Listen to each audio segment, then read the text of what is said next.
Portanto, vamos à leitura do texto sagrado. 2 Coríntios, capítulo 8. Faremos a leitura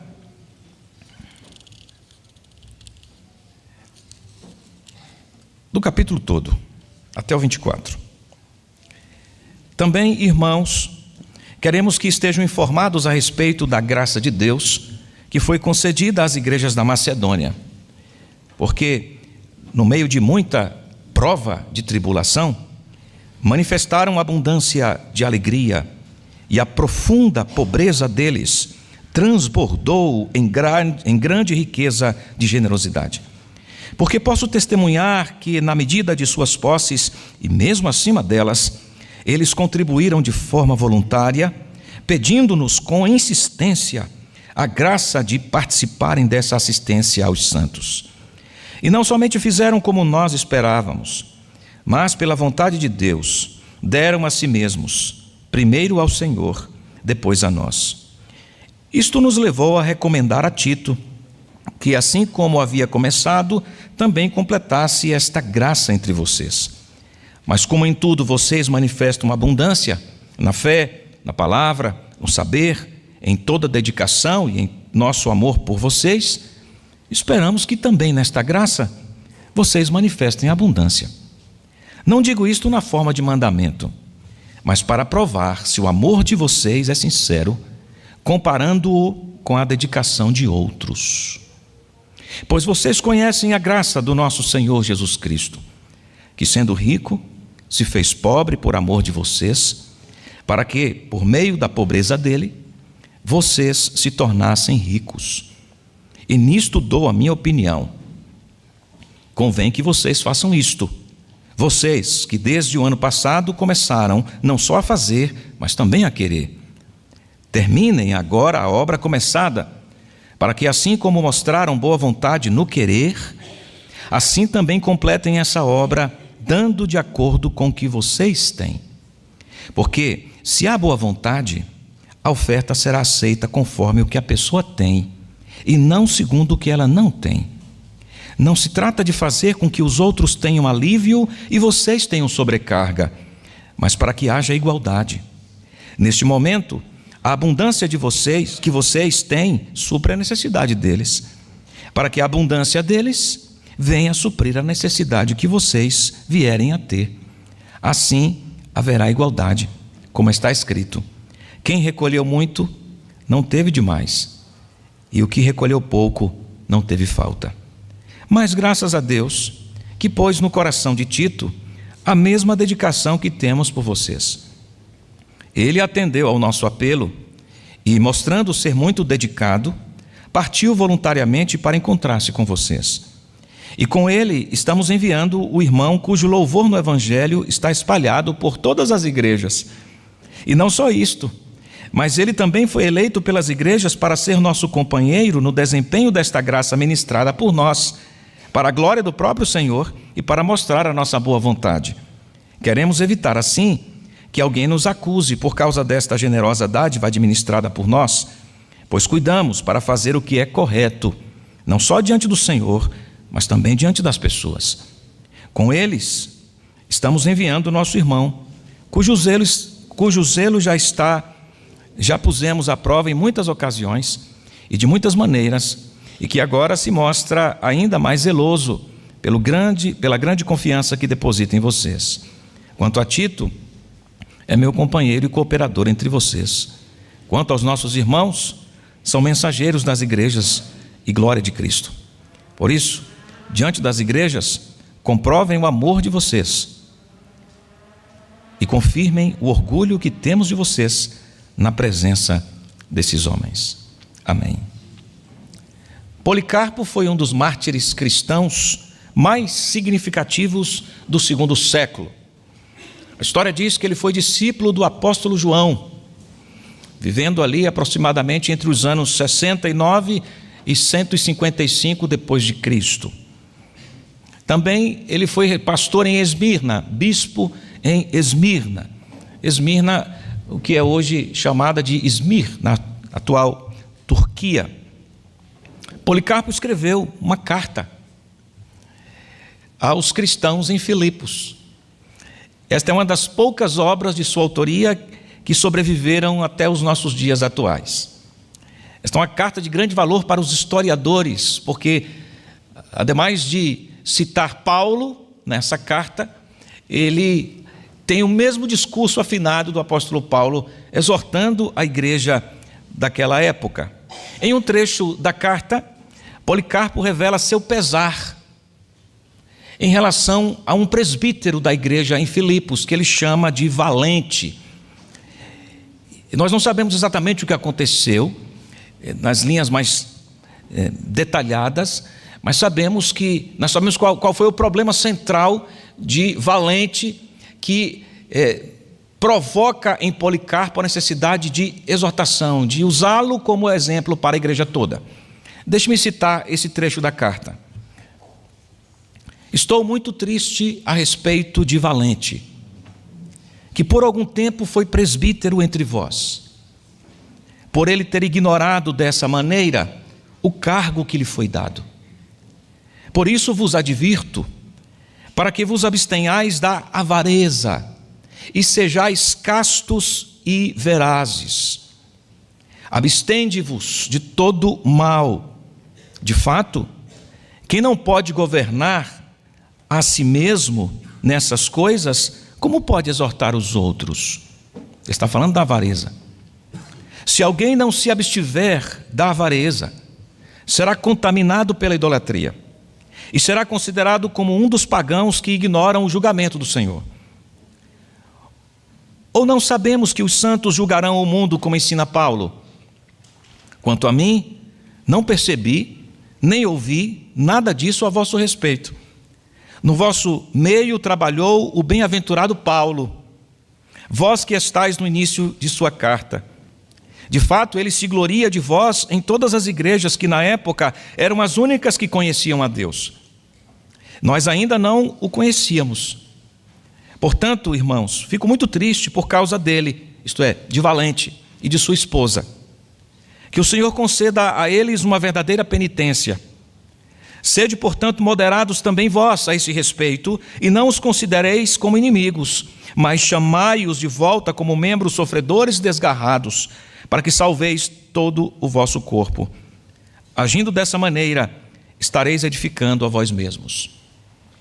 Então, o assunto central que provoca a exortação de Policarpo à igreja em Filipos tem a ver com a falta de generosidade.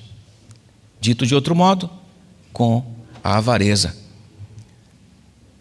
Como é importante recebermos esse tema na prática e abordarmos esse tema. E nós temos desafios, por certo. De um lado, porque a generosidade vista na doação material é característica da nova natureza. Essencialmente, aquele que recebeu o evangelho e teve a vida transformada é generoso. Isto é um fato. Do outro lado, é um desafio, porque vivemos em um cenário no qual pessoas são exploradas, porque o tema da doação tem sido corrompido pela ganância e pela busca por interesses particulares de supostos líderes religiosos. Temos um grande desafio. Diante disso, qual será o nosso posicionamento? Nos calaremos para não sermos achados nivelados na categoria daqueles que enganam sordidamente as pessoas? Ou falaremos o que diz a Escritura sobre o assunto, a fim de que o nosso coração seja exortado para a retomada dos trilhos segundo o querer de Deus? Eu tenho entendido que o segundo caminho é o nosso caminho. O nosso irmão João Calvino compreendia também que a generosidade era uma expressão concreta da fé cristã, profundamente enraizada na graça de Deus, na responsabilidade social, na mordomia, na busca pela justiça, na conduta santa diária dos crentes. O nosso irmão enfatizou isso nos seus escritos. Ele via a generosidade não apenas como um ato de caridade, mas como um dever cristão essencial que refletia os valores do reino de Deus e da obra que lhes foi operada no coração. O que nós encontramos aqui na leitura do texto, no texto lido de 2 Coríntios capítulo 8, uma carta escrita pelo apóstolo Paulo a uma igreja cristã estabelecida na cidade de Corinto, uma igreja próspera em muitos recursos humanos, de habilidades e talentos, e recursos materiais. Esta igreja teve uma dificuldade com o apóstolo Paulo, começou a questionar a sua autoridade, teve dificuldades morais, falta de disciplina da liderança, problemas sérios, graves acontecendo na igreja. Paulo escreve duramente uma carta para exortar a igreja, chamá-la aos trilhos. Muita gente na igreja estava ferida com o apóstolo, mas a igreja retoma o seu curso, se arrepende, e Paulo toma conhecimento que a igreja estava arrependida e havia declarado o seu amor, seu carinho pelo apóstolo. Ele escreve uma segunda carta que nós não temos ela agora, nós não temos no registro da história a preservação dessa carta, pelo menos não foi achada até hoje. E esta segunda que nós temos é, na verdade, uma terceira carta. E nós chamamos de segunda, porque é o que nós temos no cânon. E nesta segunda carta, Paulo está muito feliz com a igreja de Corinto, porque havia, de fato, respondido com mudanças, com transformação. Há um tom muito amoroso e se percebe notadamente na leitura corrente da carta, o tom amoroso com o qual Paulo se dirige à igreja. Também se observa nessa carta que ele segue defendendo o seu apostolado, uma vez que alguns no seio da igreja haviam questionado sua autoridade, e ele então renova seu compromisso com o Senhor na defesa do seu apostolado. De modo que esta igreja, agora no curso correto, é animada para a expansão em outras áreas. Paulo cita que a igreja estava amadurecendo na fé, na boa conduta, maravilha, está caminhando bem a igreja, mas havia uma área que Paulo precisava, na sua compreensão e na instrução que havia recebido do Senhor, e na sua percepção pastoral, a partir dos relatórios que ouviu, do conhecimento da igreja, ele precisava instruir. E usa uma necessidade pontual histórica de irmãos que viviam em Jerusalém, estavam passando dificuldades. Muitos haviam empobrecido, estavam de fato necessitados. Paulo usa essa necessidade dos irmãos para dirigir-se à igreja a fim de levantar com a igreja uma oferta generosa para ajudar os irmãos em Jerusalém. Não perca de vista esses dois cenários. Temos uma igreja que desfrutava de abundância, de recursos. Essa era a igreja de Corinto, mas que precisava amadurecer na graça do dar. E temos igrejas irmãs de Jerusalém, que padeciam dificuldades de recursos, estavam necessitadas da assistência caridosa das outras igrejas. E temos as igrejas pobres da Macedônia, um terceiro público, que a despeito de suas privações, as igrejas que estavam na Macedônia, Filipos, Tessalônica, Bereia e outras mais, ao ouvirem acerca das necessidades dos irmãos em Jerusalém, apesar da pobreza, da privação, levantaram um recurso importante e generoso para assistir aos amados de Jerusalém. Esse contexto específico dessas três realidades está ligando os capítulos 8 e 9 dessa carta. Paulo então mostra a generosidade da igreja como uma expressão de compreensão da graça de Deus presente na vida. As igrejas daquela região, isto é, da região de Jerusalém, estavam de fato necessitadas de auxílio. Havia problemas ali de ordem financeira, talvez em razão da perseguição que assolou a igreja naquela região, Muitos ficaram pobres, perderam tudo o que tinha. Paulo, então, reconhecendo a essência da santa doação, ele a cita aqui, em um momento da carta, ele vai dizer qual era o referencial máximo da igreja para ser generosa.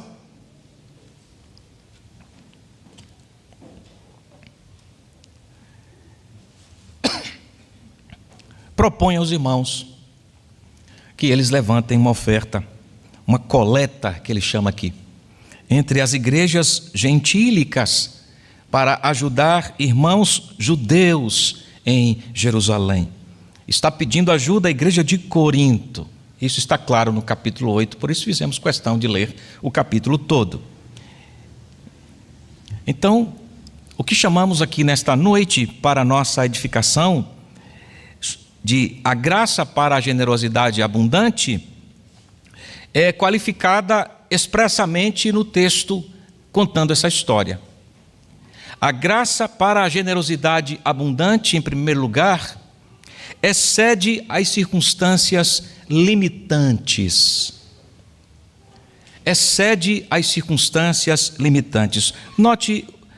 Observem os 2 primeiros versículos. Também, irmãos, queremos que estejam informados a respeito da graça de Deus.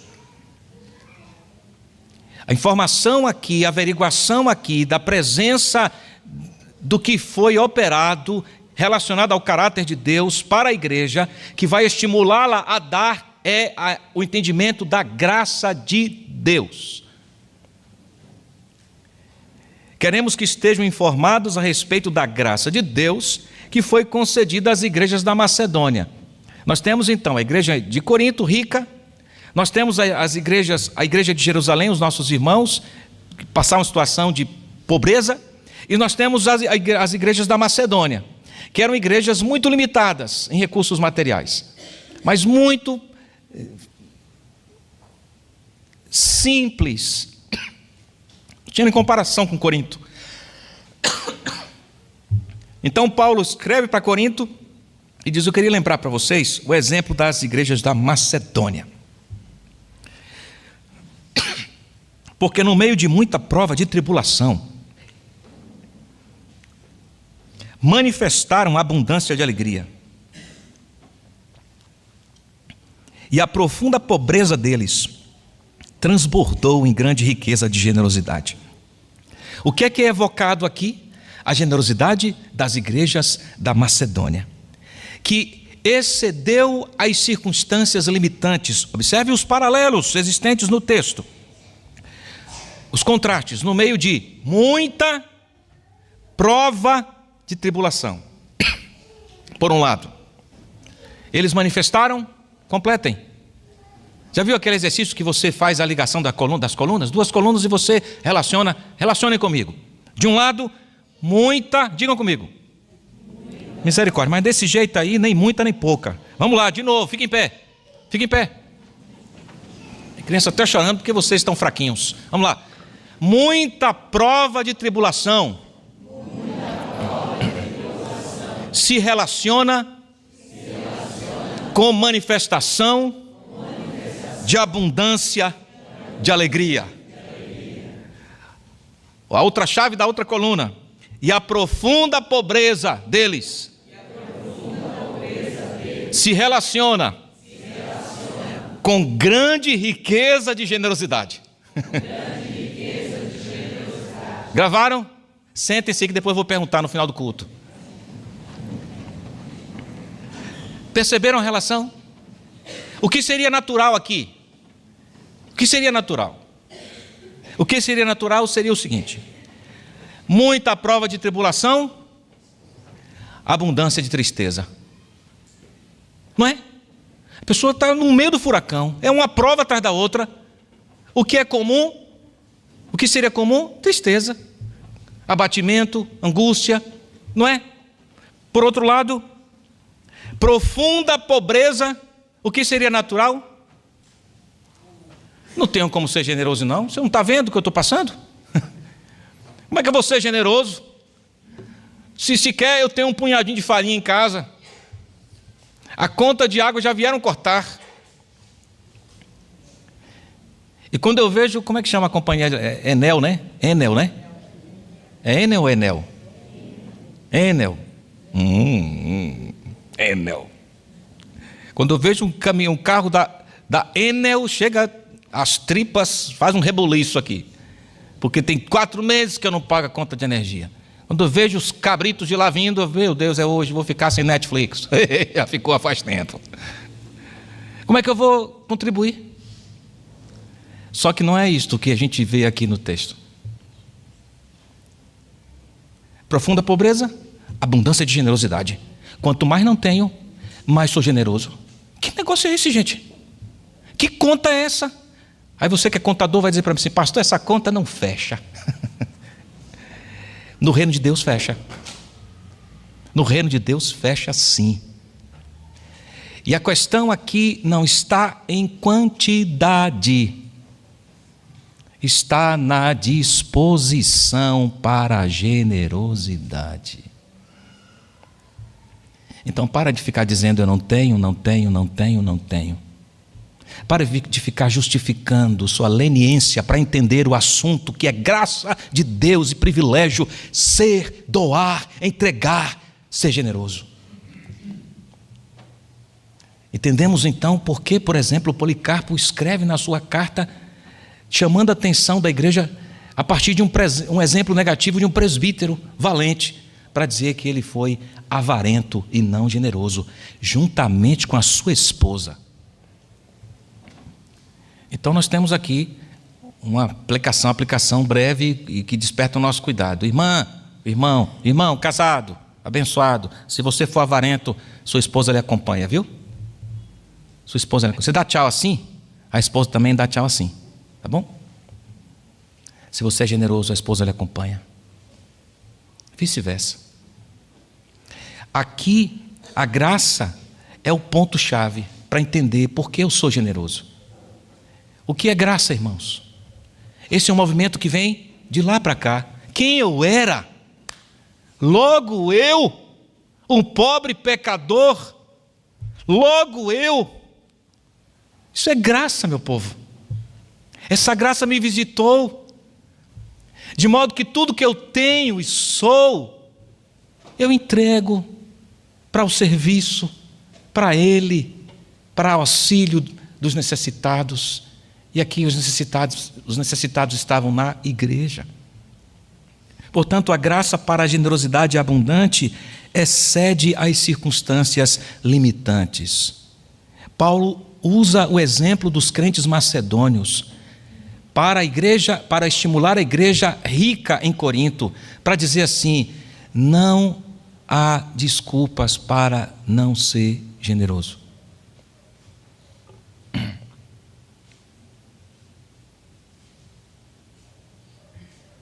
A profunda pobreza deles superabundou em grande riqueza da sua generosidade.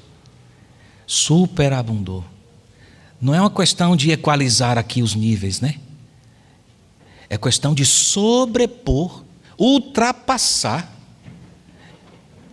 A generosidade ultrapassou em muito sobejamente a dificuldade deles. Primeira lição que nós aprendemos então é que a graça para a generosidade abundante excede as circunstâncias limitantes. Este ato de dar é expressão da fé, da confiança no Senhor, que promete suprir as necessidades do seu povo. Percebam, por favor, não esqueçam disso, a chave disso tudo é a graça. Se eu entender isso, não há por que me vangloriar porque eu sou um doador generoso. Não há vanglória em doar, a glória a Deus pela generosidade. Certo dia, nosso mestre estava observando um punhado de gente participando do culto na sinagoga. E chegou o momento do ofertório. E ele observou naquele culto as pessoas indo ao gasofilácio e entregando a sua coleta, entregando o seu dízimo, sua oferta. E ele notou naquele público ali uma mulher viúva e pobre, paupérrima, Ele sabe tudo, não é? E quando ela põe no depósito a sua oferta, volta para o seu lugar, Jesus a observa e a usa para ensino de todos daquele lugar, dizendo assim: essa mulher deu mais do que todo mundo aqui. Como assim? Ela deu tão pouco, quantitativamente falando? Porque ela deu tudo o que tinha. Jesus estava dizendo: essa mulher não é escrava da ganância. Ela entendeu o que é a liberdade da generosidade. E ele a enaltece. E nós aqui estamos, depois de tantos anos, falando dessa bendita irmã, inominável, porque nós não sabemos o nome dela. Sabemos apenas que era uma mulher pobre e viúva. E Jesus a coloca na galeria dos mais generosos. Que coisa linda isso. Louvado seja Deus. Então a graça para a generosidade abundante excede as circunstâncias limitantes. Em segundo lugar, a graça para a generosidade abundante clama pela oportunidade de doar. Porque o texto diz nos versos 3 e 4: porque posso testemunhar que na medida de suas posses, ele continua ainda com o tema dos crentes da Macedônia, na medida do que eles tinham, na medida de suas posses, e mesmo acima delas, eles contribuíram de forma voluntária, pedindo-nos com insistência a graça de participarem dessa assistência aos santos. Ou seja, os crentes na Macedônia clamavam a Paulo pela oportunidade de entregar também. Eles queriam participar daquela coleta. E Paulo diz que eles deram não apenas o que estava dentro do escopo da sua capacidade, do seu orçamento, o texto diz na medida de suas posses, mas o texto diz além delas. Acima delas eles se mostraram voluntários a ponto de rogarem, implorarem: por favor, apóstolo Paulo, nos deixe também participar dessa graça. Nós queremos também doar para os nossos irmãos pobres em Jerusalém. Esse comportamento demonstra que o entendimento da graça de Deus, que faz com que o crente não fique de fora da graça da doação, estimule outros para participar da graça de doar. Eles suplicaram insistentemente ao apóstolo que não os deixasse de fora. Sabe por quê? Porque eles consideravam um privilégio participar da assistência aos santos. Que exemplo extraordinário! Paulo não teve que pedir para que eles contribuíssem. E aqui é lindo isso, porque Paulo entendia as privações e as dificuldades pelas quais eles estavam passando. Quando Paulo comenta sobre a situação dos crentes em Jerusalém para os crentes na Macedônia, ele diz assim: irmãos, muito provavelmente vocês não fiquem sobrecarregados com essa responsabilidade não, porque eu sei que vocês não estão numa situação fácil. Eu vou convocar outras igrejas de outros lugares para ajudar os irmãos lá de Jerusalém. Aí os irmãos das igrejas da Macedônia, Filipos, Bereia, etc., dizem assim: não. Por favor, apóstolo Paulo, não nos deixe fora dessa graça. Eu tenho meio quilo de feijão, vou doar 100 gramas, 200 gramas, sei lá o quê. Eu quero participar disso, apesar das minhas privações. A graça para a generosidade abundante clama pela oportunidade de dar. Sabe o que acontece normalmente em muitos lugares? Aqui não acontece isso que eu vou dizer.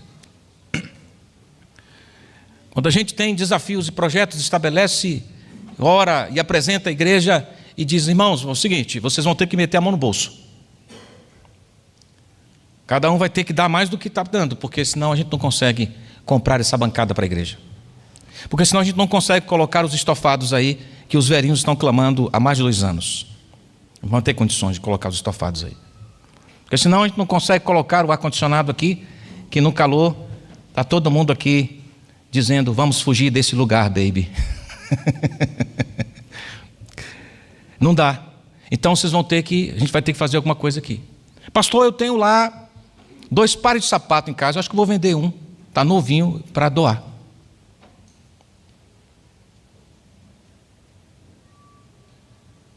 Mas quando normalmente se fala de dar mais, exceder, as pessoas dizem: estava tudo bom até aqui. Estava tudo bom ouvir que nós vamos ter ar-condicionado na igreja no verão. Estava tão bom saber que nós vamos ter um banquinho com estofado, confortável. Tem gente que trouxe até travesseiro aqui hoje, né? Já pensou com um estofadinho confortável, um travesseirinho? Essa voz de travesseiro do pastor Samuel, convite especial para Silent Night.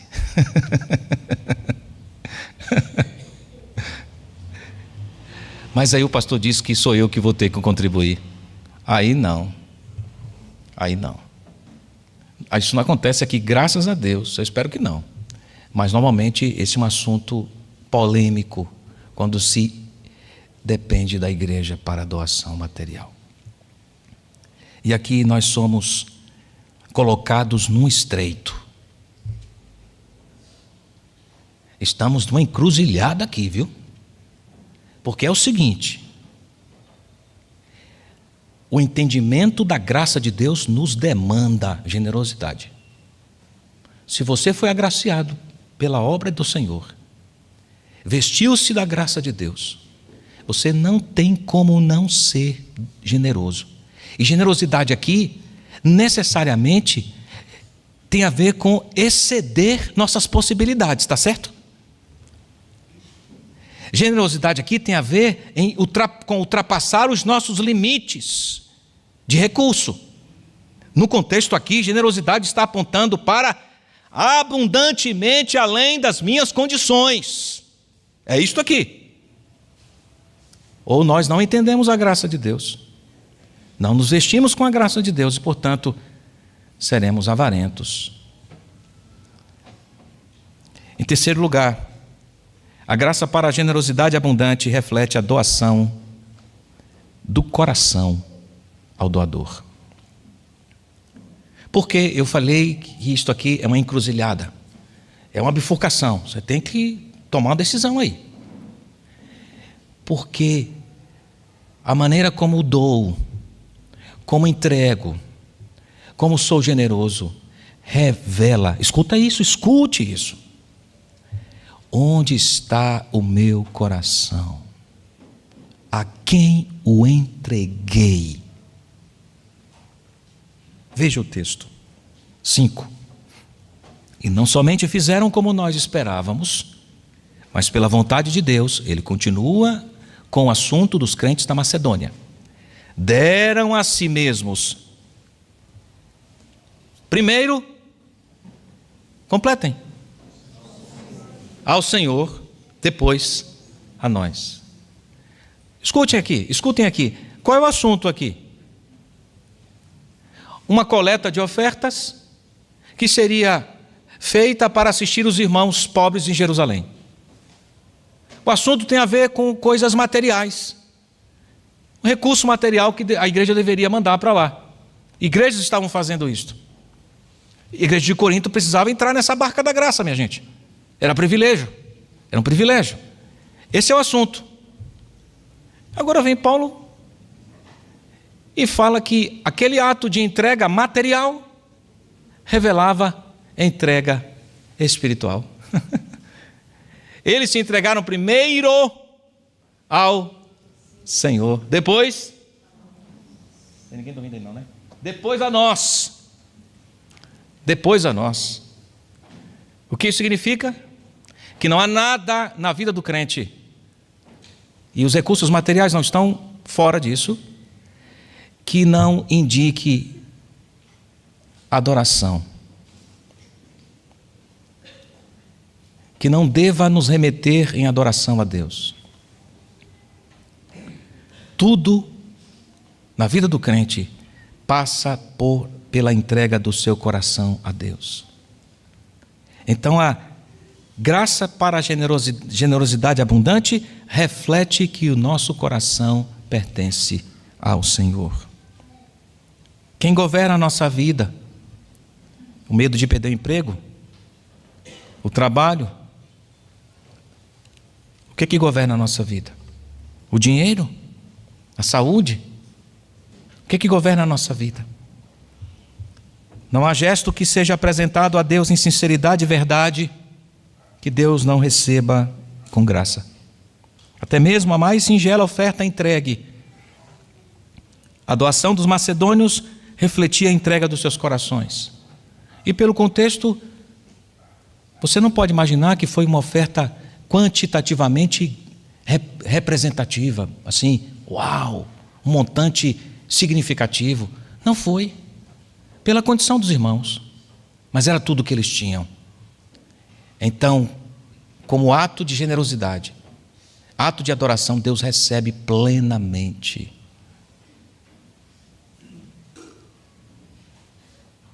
Alguém disse que aliás, foi o Francis Bacon, né? O filósofo e escritor inglês, lá da época renascentista, disse assim, Francis Bacon: se o dinheiro não for seu servo, será seu mestre. Não se pode dizer do homem cobiçoso que ele possui riquezas. Deve-se dizer que elas o possuem. A questão é quem nos possui. Quem possui o seu coração? Pastor, como é que eu vou saber isso? Pela maneira como você é ou não generoso ou generosa. Que caminho importante para a reflexão. Para os macedônios, o dinheiro era um servo a serviço do Senhor, da sua igreja. Uma ferramenta para servir a Deus. Não era um mestre que dominava a vida deles, mas era apenas um instrumento de serviço. O que é o dinheiro para você?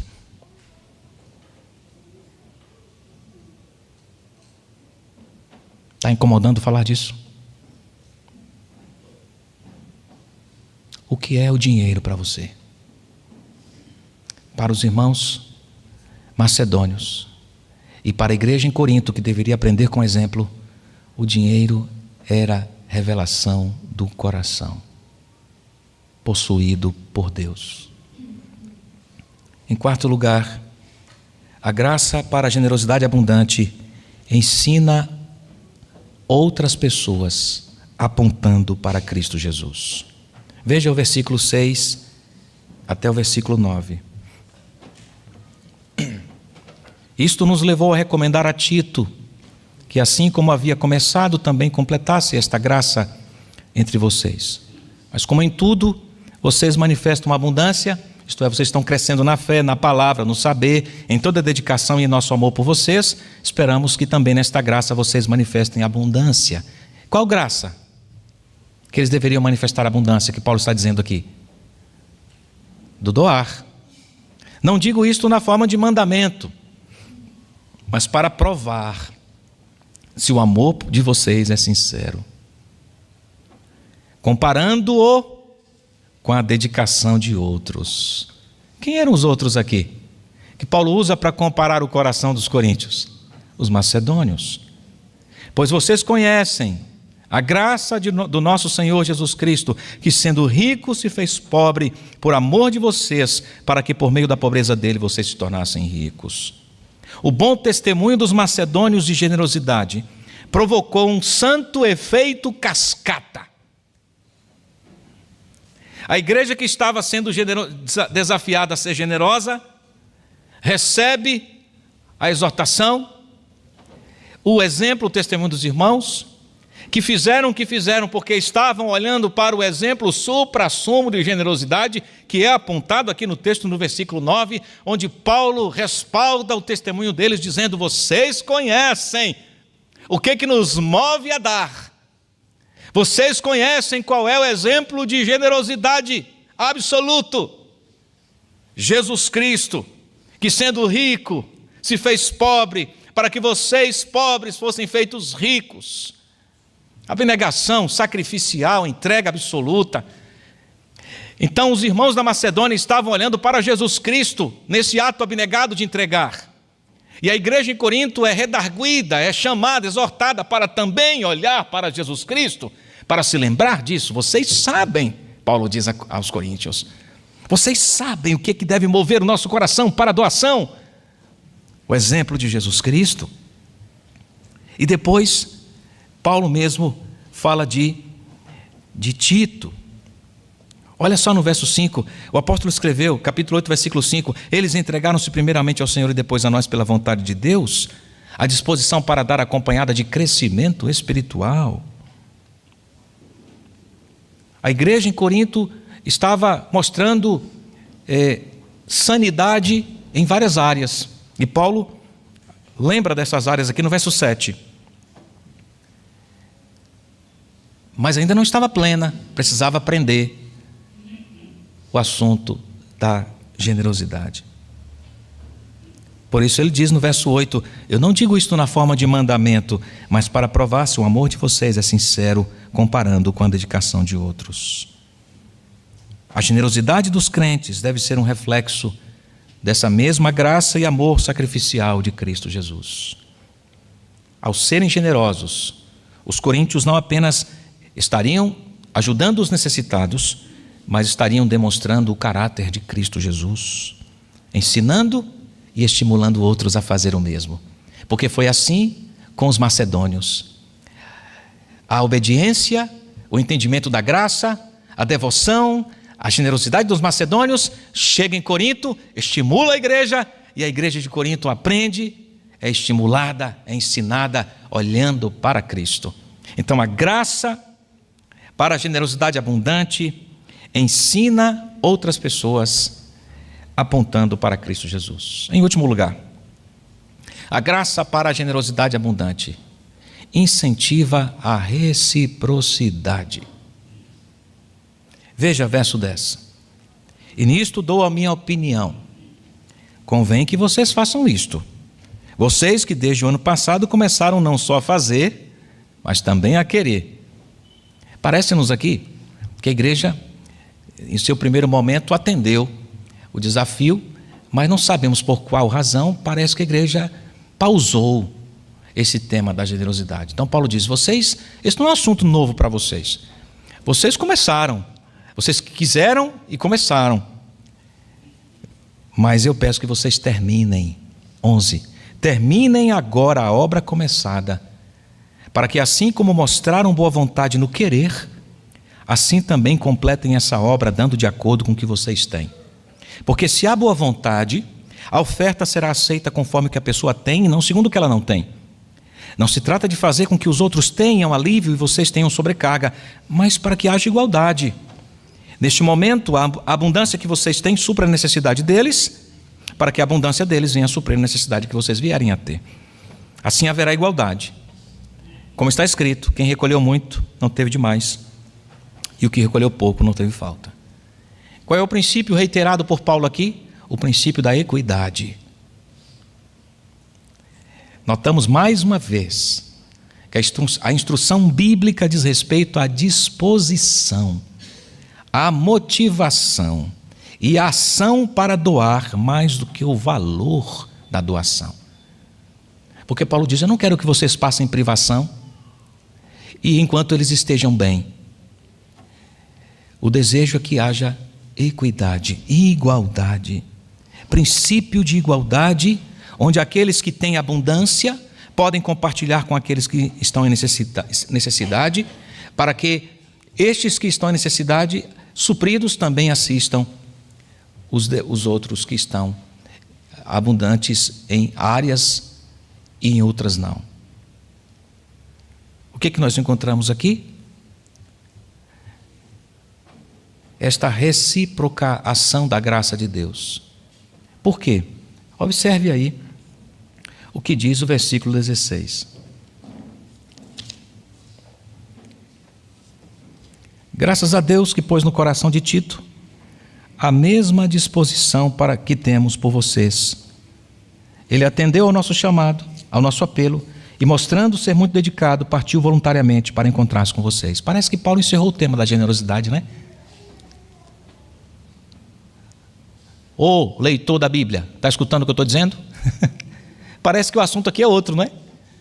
Parece que Paulo já encerrou esse assunto da generosidade. Pastor, é o seguinte, vamos terminar com esse assunto de doar.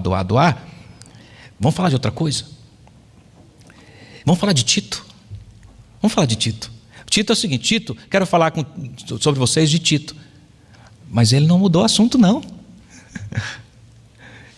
O que ele vai fazer aqui, meus irmãos? Ele vai dizer, vai lembrar a igreja em Corinto, que este assunto da generosidade, como fruto da graça de Deus, estimula a reciprocidade, porque Tito era um presente de Deus para a igreja. Fiel cooperador, servo abençoado, liderança saudável. Então Paulo está dizendo, eu estou mandando Tito, viu? Para passar um tempo com vocês.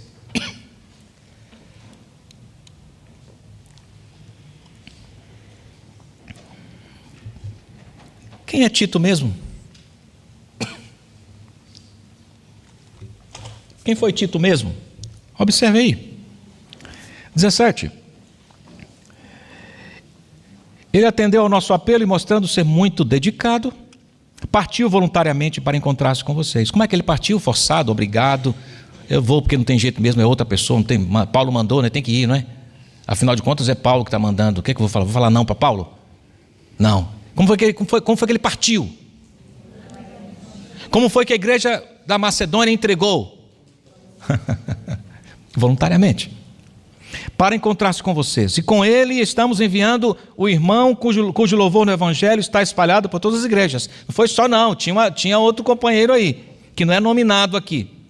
Mas era de uma talha, de uma envergadura.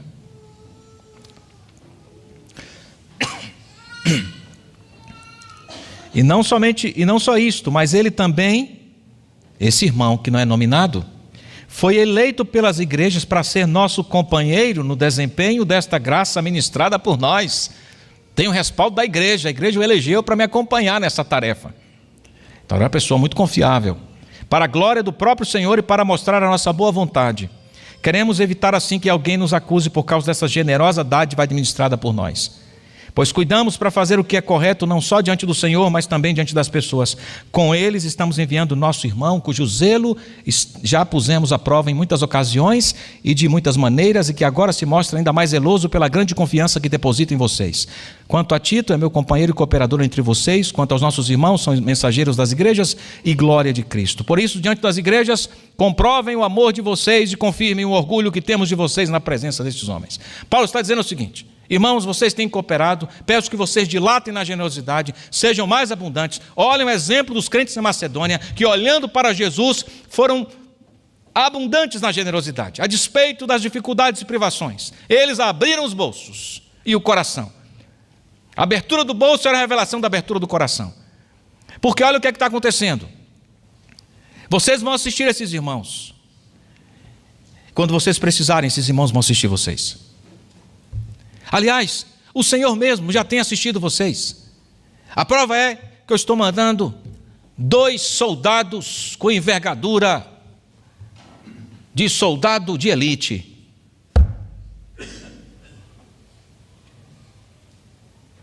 Liderança saudável. Estou mandando aí para ficar com vocês um tempo. O que é a liderança espiritual sã para a igreja de Cristo Jesus, irmãos? Respondam-me.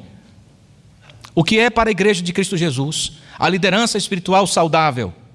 Pastores, presbíteros, com envergadura de fé, piedade, homens cheios do Espírito Santo para cuidar da igreja. O que significa isso, irmãos? Para a igreja? Presentes de Deus.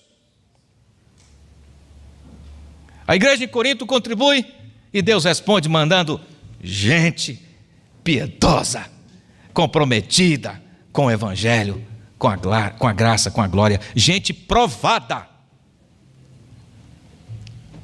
para cumprir a tarefa. Liderança saudável na igreja é presente de Deus. Eu não sei se estou falando para alguém nessa noite que tem péssimas experiências com a liderança religiosa. É provável que sim. Esse movimento chamado desigrejados revela isso.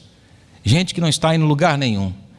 E uma das razões basilares tem a ver com a tristeza e o desgosto decepcionante para com alguma liderança espiritual religiosa.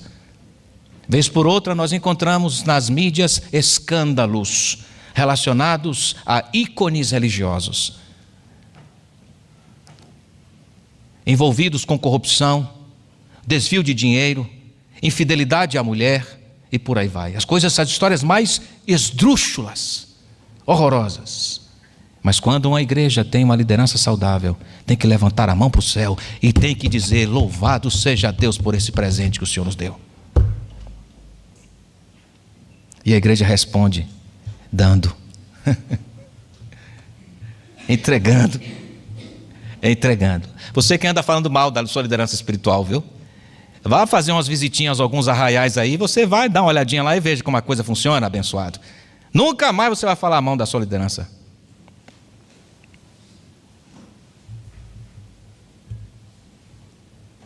Alguém uma vez me disse: pastor, eu queria que o nosso culto assim fosse mais. O senhor está me entendendo?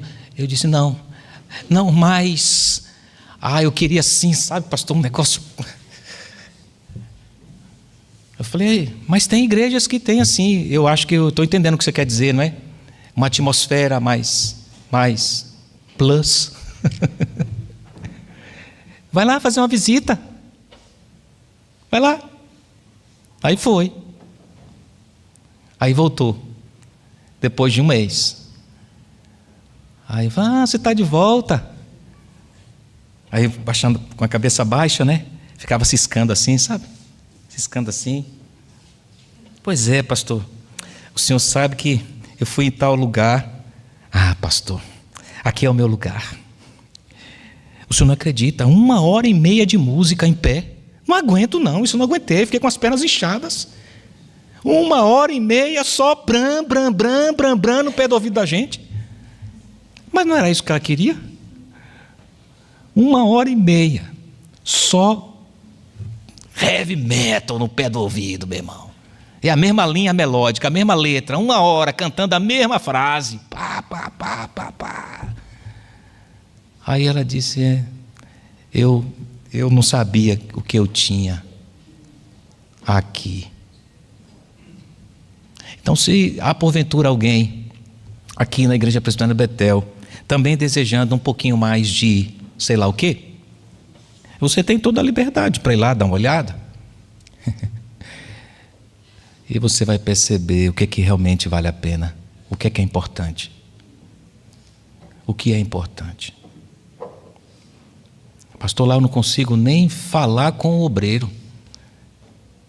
É tanta gente lá que não tem nem acesso ao homem.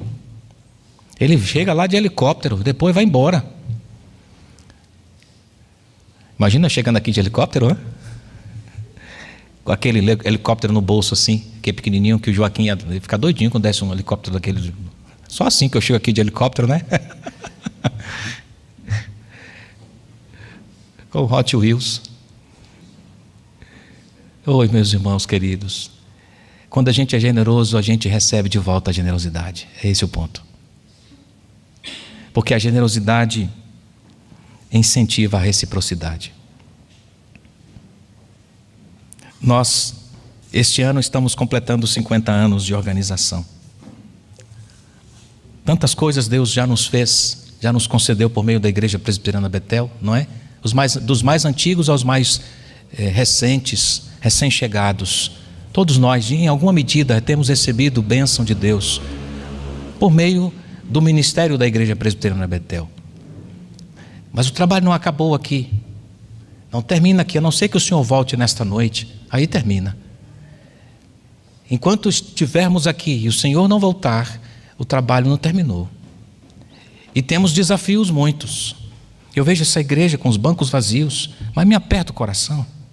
Vejo a galeria vazia. Às vezes eu me apanho de noite acordado, me despertando de noite, sonhando com a igreja cheia de gente para ouvir o evangelho. A gente quebrando a cabeça para procurar lugar, quebrar essas paredes para aumentar, porque não tem mais lugar para reunir o povo.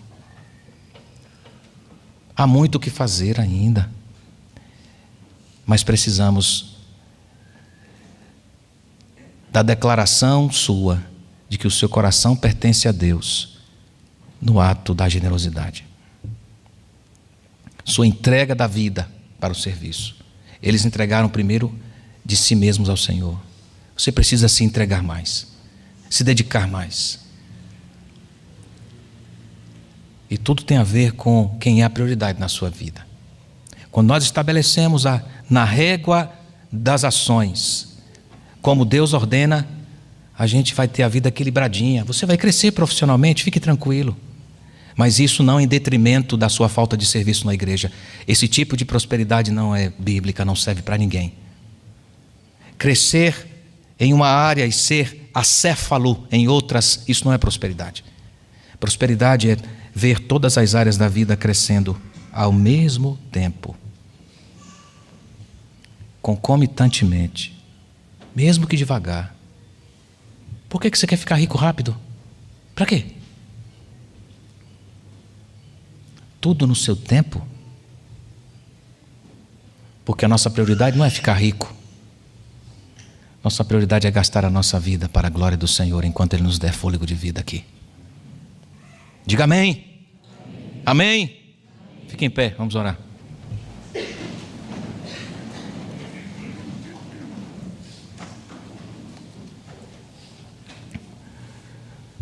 Senhor, que sejamos uma igreja mais generosa. Nós temos oportunidades para tal. Ajuda-nos, Senhor, para que o nosso coração, confessado a Ti, entregue a Ti, depositado no Teu altar, seja revelado nas nossas ações de doação e generosidade. Nós temos muitos desafios aqui na igreja, espirituais, porque tem a ver com a Tua obra, a Tua glória, o nome do Senhor, e que demandam aportes materiais. E precisamos de crentes generosos e doadores, que entenderam a visão do Senhor, o propósito da vida, do milagre da vida, e decidiram que não há sentido viver para si mesmos.